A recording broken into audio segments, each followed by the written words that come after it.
Well, Bob and Happy Gilmore and Bob are they're in a pro-am together, and it turns out that Bob Barker's taking the game a little too serious and getting on Happy Gilmore's nerves, and then this happens. So I don't know. Let's look at it, eh?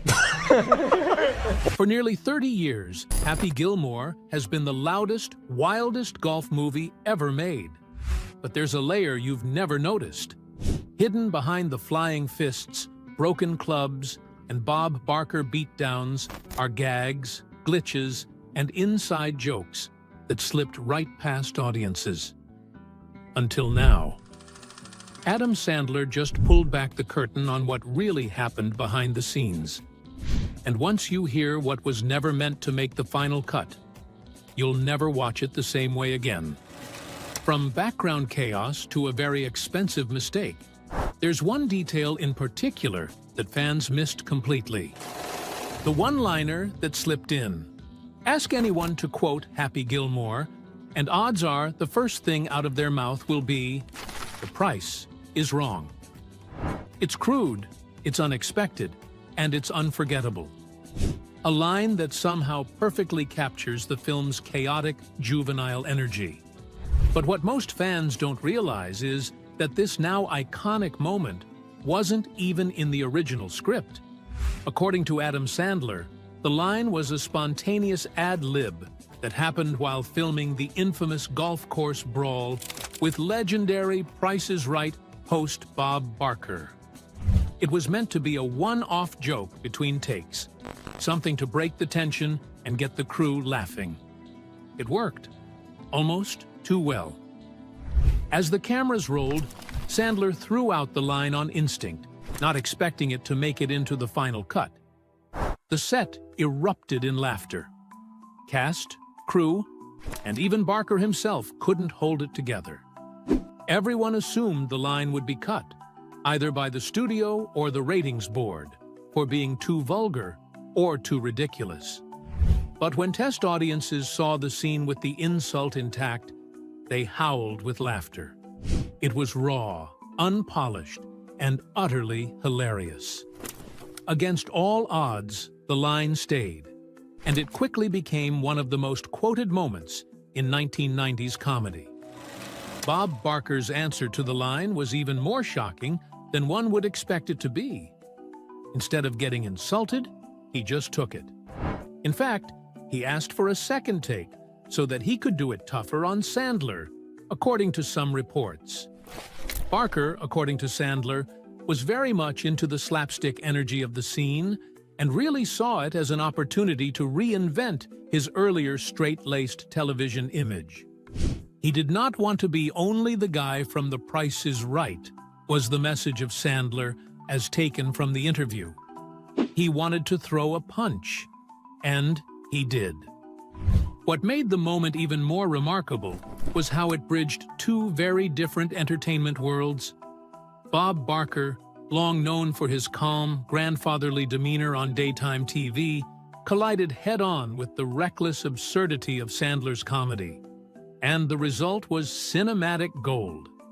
The unexpected chemistry between the two turned a silly brawl into an unforgettable scene, with Barker's deadpan delivery playing perfectly off Sandler's wild antics. It wasn't just a funny moment, it was a cultural clash that somehow clicked, showing that even the most unlikely pairings can produce comedy magic. If you thought that was funny, wait until Adam Sandler reveals what really happened behind the next scene. Why Happy's swing looks weird. Happy Gilmore's golf swing is one of the most memorable and bizarre moves in sports movie history. With its full-speed run-up, baseball-style slap, and complete disregard for golf fundamentals, it breaks every rule in the book.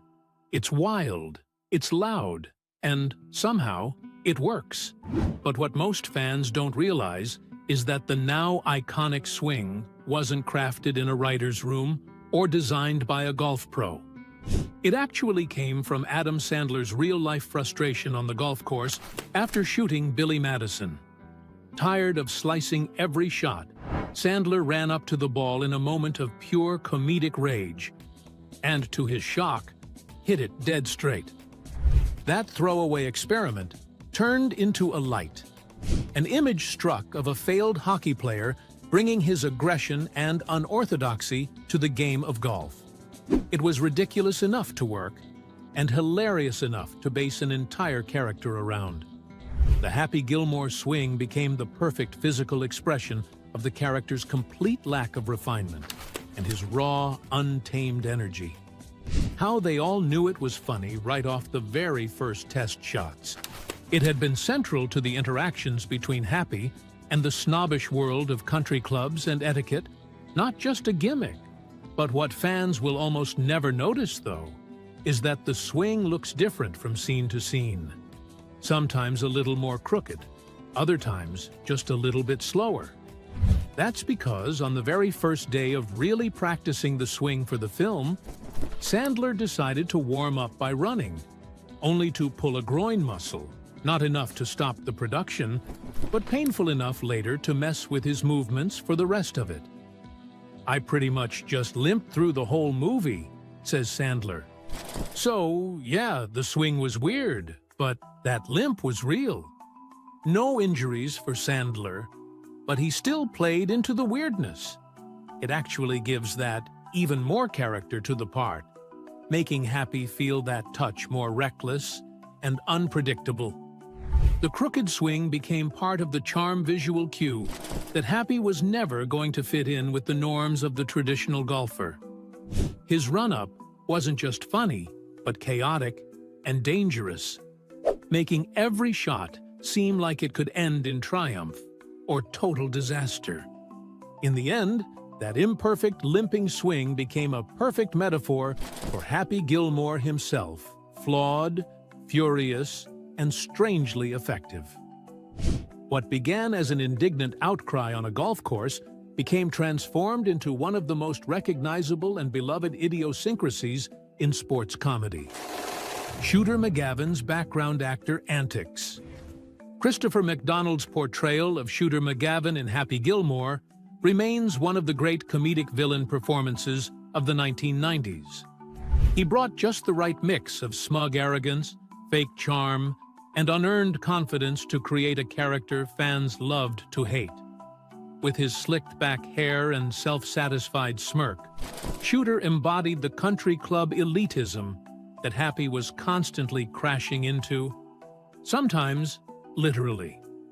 McDonald played the role straight, never winking at the audience, which made his absurdity all the more believable. But while all eyes were on Shooter during his big moments, something much weirder was happening just over his shoulder. From one of the Shooter tournament scenes, you can glimpse this strange, weirdly repeating extra in the background doing distracting things. One of the scene's most prominent features is that he is copying Shooter's golf swing in exaggerated slow motion. Another scene has him making shadow puppets on the grass, and in what could possibly be construed as the funniest one, faintly reminiscent of that typical funny skydiver skit where a skydiver pretends to choke, but instead gets away with it. He is seen gagging on a hot dog with no response from anyone else around him. These are not merely one-off flubs or artsy choices. It's a whole darn series of them. Same guy repeatedly appearing, always just a few feet behind Shooter. Always in time for a weird move, just that little off-focus to blend in. If you are watching the film properly. There is honestly an even funnier version of the story behind these oddball happenings in the background. According to Sandler's commentary on the DVD, the extra had lost a bet with the assistant director during the first week of filming. His punishment? To distract everyone in every Shooter scene from then on, until someone noticed on the set. The running gag became an inner joke for the crew. Strangely enough, nobody called it out during production. Not the director, not the actors, not even the continuity person. Everything was shot. Fans certainly didn't find out about it until years later. It was only when Sandler, in the DVD commentary, made the offhanded remark that some keen-eyed individuals went back to see the same extra pulling strange stunts around the film. Such is one of those hidden layers that don't change the story but become immensely enjoyable once the audience knows about them. In the movie full of visual gags and slapstick, this silent revolt by an extra is the perfect meta-joke.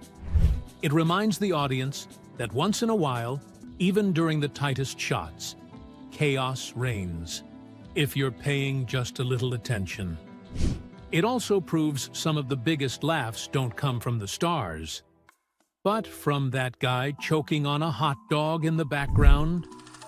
Ben Stiller's cameo was 100% uncredited.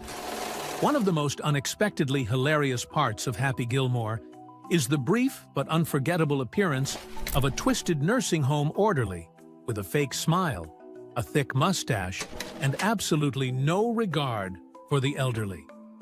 He threatens grandmas, extorts families, and somehow does it all with a terrifying grin. If you've watched the film multiple times, you've probably recognized that voice and energy. Yes, that's Ben Stiller. But curiously, you won't find his name in the credits. His performance as Hal, the sadistic caretaker, was never formally acknowledged in the film's billing. And that was very much intentional. The Stiller role's origin is as strange and spontaneous as the character itself. Adam Sandler said Stiller was not meant to even be in the movie at all. He was simply dropping by the set to say hello.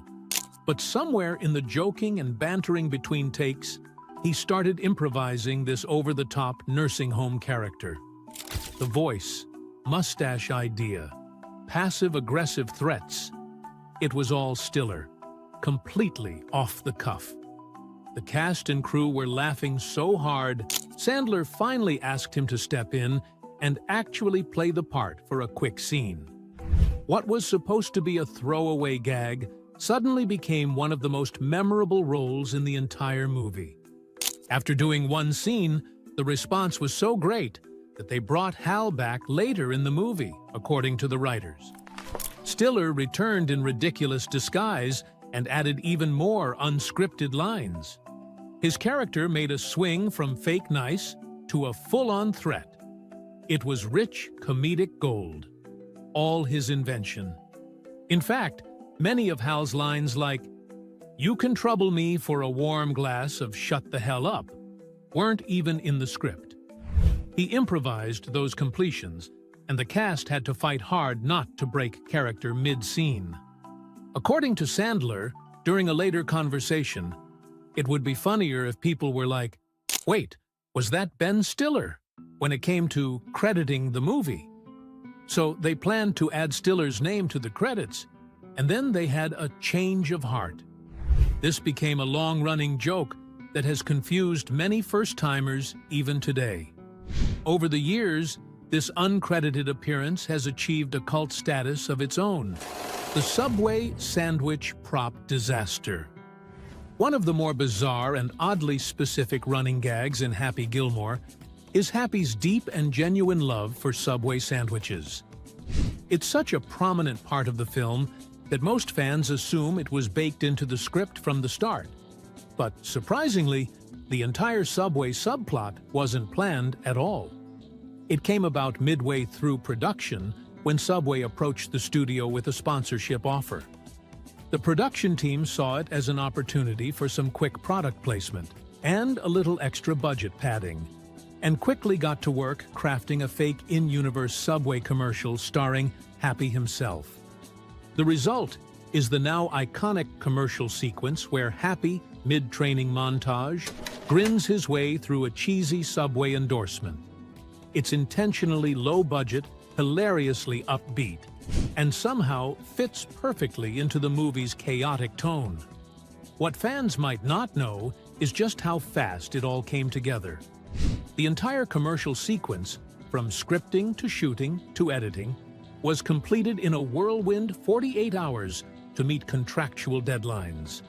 It was shot on location with real Subway sandwiches, real wrappers, and, as it turned out, very real consequences for using actual food as props under hot set lights. While the sandwiches might look very appetizing in the final cut, The story behind them is not so appetizing. After a couple of takes under the burning sun, those fresh subs turned out to be not so fresh anymore. The mayonnaise separated, the lettuce wilted, and a very distinct smell, which could only be described as catastrophic, wafted from the meats. Julie Bowen, who played Happy's love interest, Virginia, later described the stench as something between gym socks and roadkill in a bread boat. By the 7th or even 8th take, this turkey sandwich, used for most of the close-ups, had virtually turned into a biohazard. Worse still, or maybe funny, Adam Sandler started using the Rotten Club sandwich as a weapon off-camera.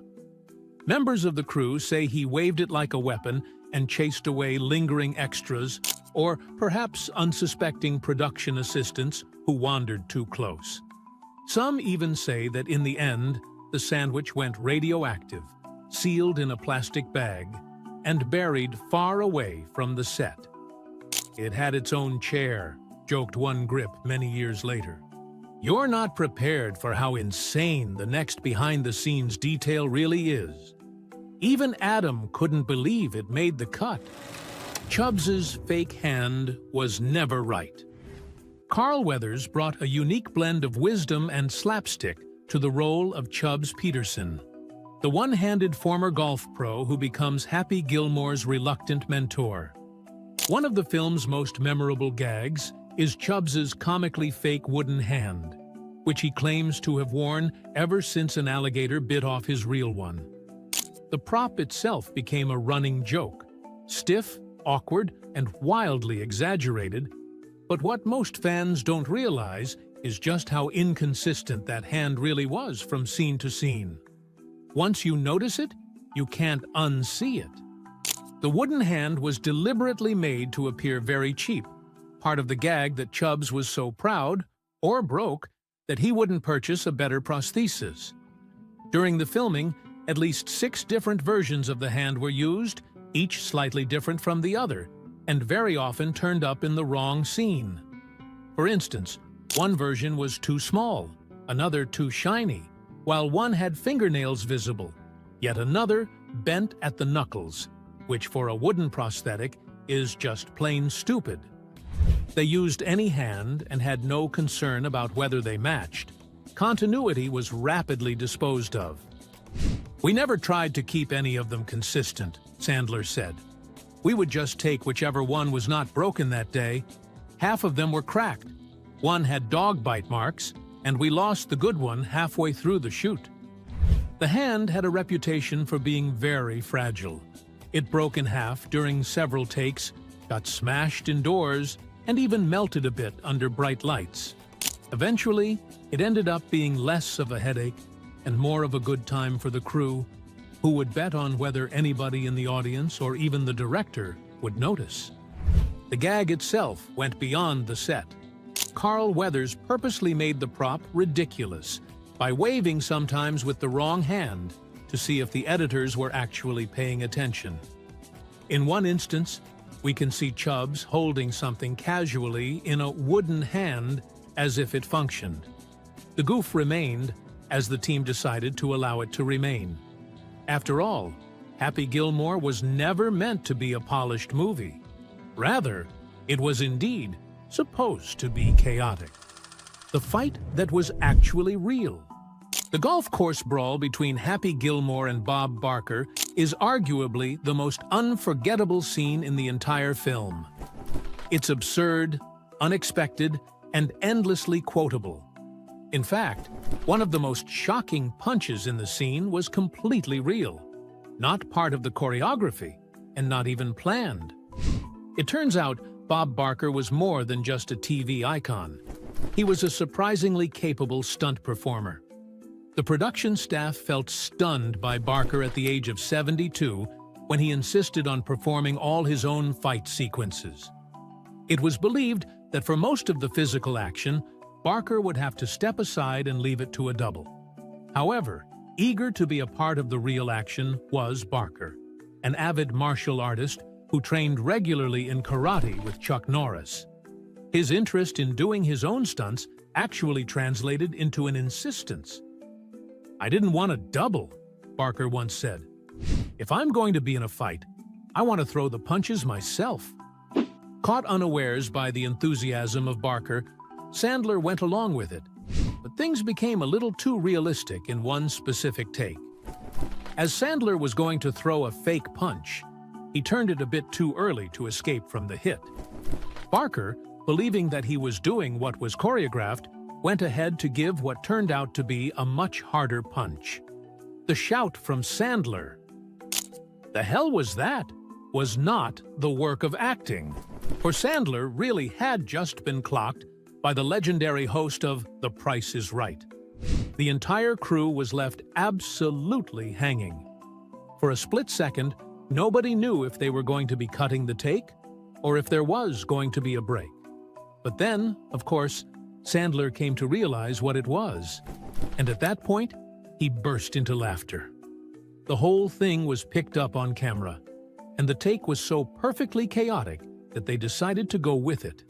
And at that one spontaneous moment, transformed the fight into one of the most discussed scenes in comedy movie history. The golf ball that cost $20,000.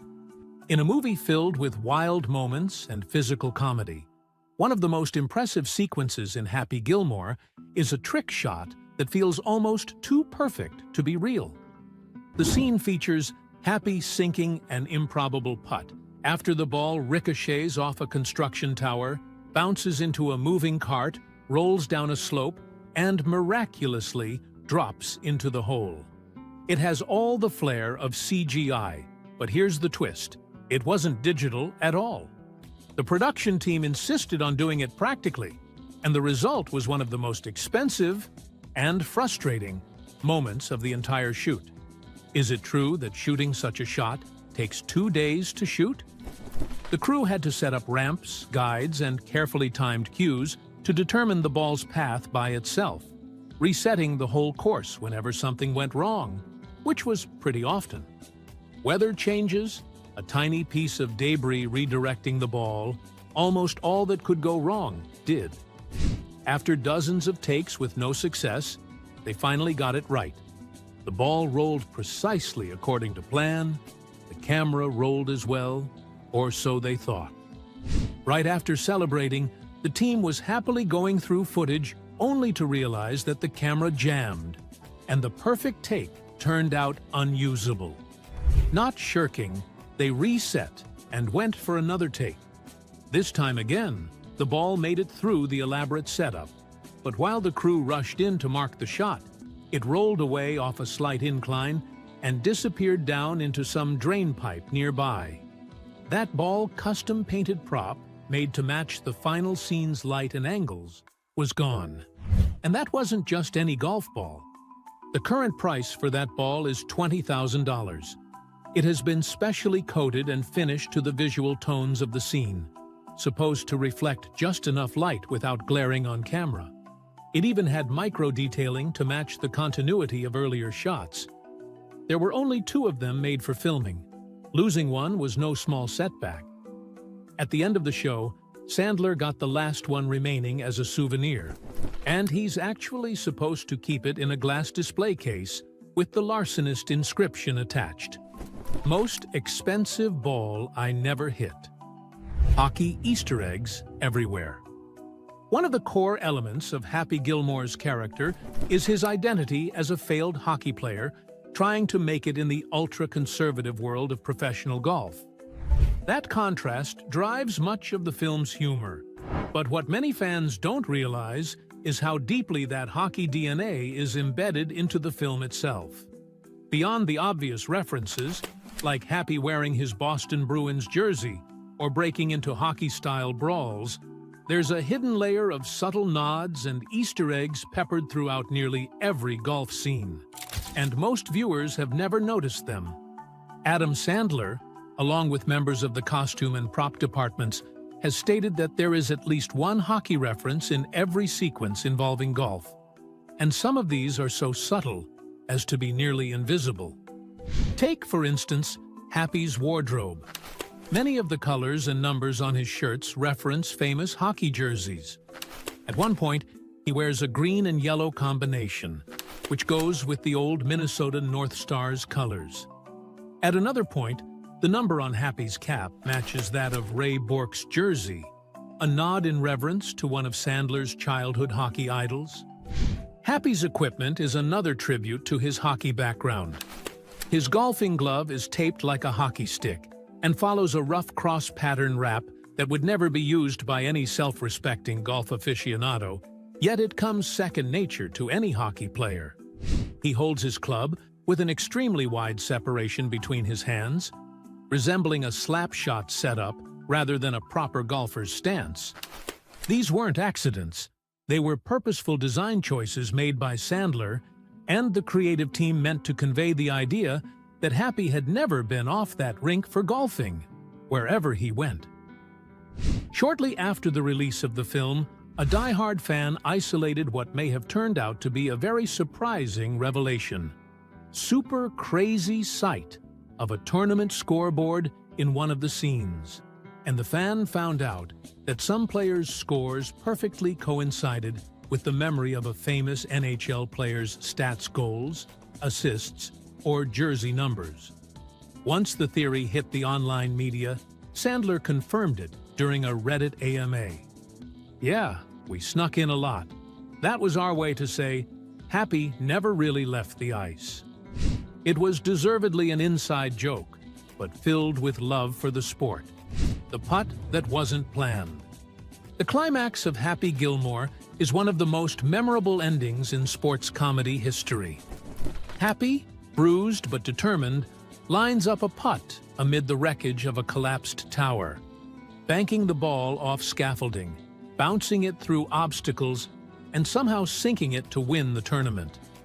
It's ridiculous, triumphant, and the perfect cap to a film built on chaos. But here's the twist. That final putt was never supposed to go in. In the original script, Happy misses the shot by inches, losing the tournament to Shooter McGavin, and learning a more humble lesson about failure and perseverance. Originally, the filmmakers intended the last ending to be grounded. Happy falls short, but he learns to lose and can see the bigger picture, reclaiming the house of his grandma and growing up. It was supposed to portray an anti-sports movie ending, tantalizing against the typical underdog wins-it-all finale. But when test audiences saw it, their reaction turned out to be overwhelmingly negative. They wanted him to win, and do it all in an outrageous way. So a few weeks after filming, wrapped cast and crew reunited to shoot a new ending. They pulled out all the stops in adding the big Rube Goldberg-style trick shot, ricochets, debris, and a slow-motion crowd cheer-all to give audiences precisely the kind of implausible, fist-pumping victory they craved. The new ending was so convincing that most fans never thought to question it. It just seemed to fit so naturally for a character like Happy, whose entire journey had been based on subverting people's expectations. But, however small, a glimmering hint perseveres in plain view of the original ending. When viewing the film in slow-mo, just before the ball is falling into the hole, one glimpse at the tournament scoreboard already shows one winner next to the name of Shooter McGavin. Either the evidence of the most subtle continuity error or a possible remnant of the original cut. In either case, leaves an intriguing window into a version of the film that might have been, where Happy received no miracle shot, and the emotional heft lay in his dignity in handling defeat. Before the credits rolled, though, there was one final layer of chaos that made Happy Gilmore more unforgettable than anyone expected. The chaos that made it a classic. Happy Gilmore isn't just a cult classic. It's a film that quietly redefined sports comedy by embracing total chaos, unfiltered silliness, and unexpected heart. Beneath its loud, slapstick exterior is a surprising amount of attention to detail. Every scene holds a little something extra, a background gag, a subtle callback, a physical mishap turned into a punchline. It's a movie that plays fast and loose with rules, but never without intention. Fans have watched it dozens of times, not just because it's funny, but because each rewatch reveals something they didn't notice before. The legacy of the film is not confined to mere plot or characterization, but involves the energy behind its conception. Adam Sandler and his guys took the production as a playground. Mistakes capture moments. Injuries like Sandler's groin pull or bruised ego from Bob Barker were incorporated into the storytelling. Extras created their gags. Oh, and that whole thing with the rotting sandwich. As Sandler later said, "We were just trying to make each other laugh." And it's that, the raw, spontaneous spirit, that renders the film permanently charming. The most stunning realization is how, on the surface, it appears chaotic, yet has an underlying intent with an unbelievable amount of craftsmanship underneath. Every hockey Easter egg, every mismatched prop, every improvised cameo helps to build a layered, lived-in world that gets funnier the more you look. The comedy of the whole film is in every detail down to the sporadically placed soundtrack, changing from rock anthems to soft piano at hilariously perfect moments. Happy Gilmore wants you to laugh at its loudest moments, but rewards those who are paying attention to its quieter ones. Over time, the film has gained a sort of reverent history. Phrases like, "the price is wrong" and "just tap it in" have become shorthand for an entire generation's sense of humor. Golfers continue to imitate Happy's swing. Fans still argue about improvised moments. Sandler gets many people telling him this movie is the reason they picked up a club or put one down. A comedy that never asked to be taken seriously, it stayed long enough to become iconic. If that made you see Happy Gilmore in a whole new way, don't forget to like the video, drop a comment with the funniest thing you never noticed, and subscribe for more behind-the-scenes breakdowns. And hey, don't stop here. Click the next video on your screen for more hidden gems from your favorite cult classics. You won't want to miss it.